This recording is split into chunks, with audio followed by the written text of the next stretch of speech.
ल है साथीहरू, लिची फेरि फुल्दैछ। अस्ति त्यति फुलेको थिएन, अहिले धेरै फुलेको छ है।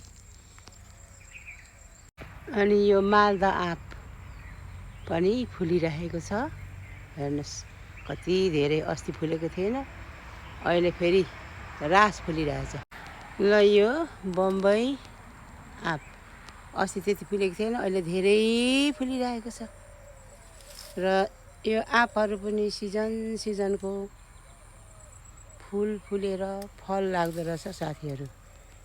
किनभने कोही जेठमा पाक्ने, कोही असारमा पाक्ने, कोही साउनमा पाक्ने, कोही भदौमा पाक्ने हुँदो रहेछ साथीहरू।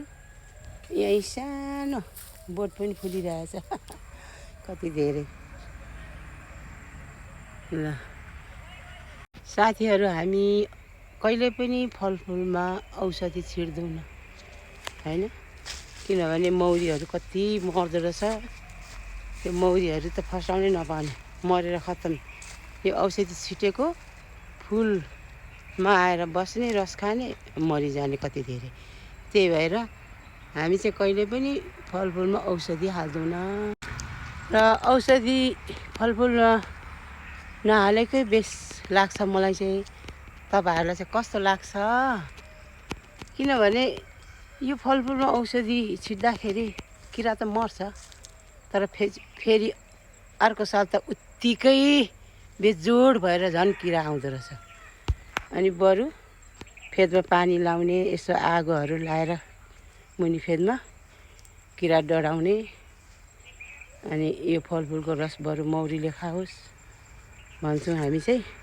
र जति होइन, लास्टमा जति आँप रहन्छ, अडिन्छ, त्यही चाहिँ हामीले खाने गरेको छ सबै साल।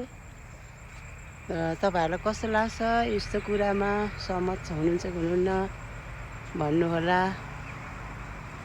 र त्यही भन्न चाहन्छु, यो मेरो फुलबारीको बगैँचाको फलफुलको लागेको फुलहरू साथीहरू।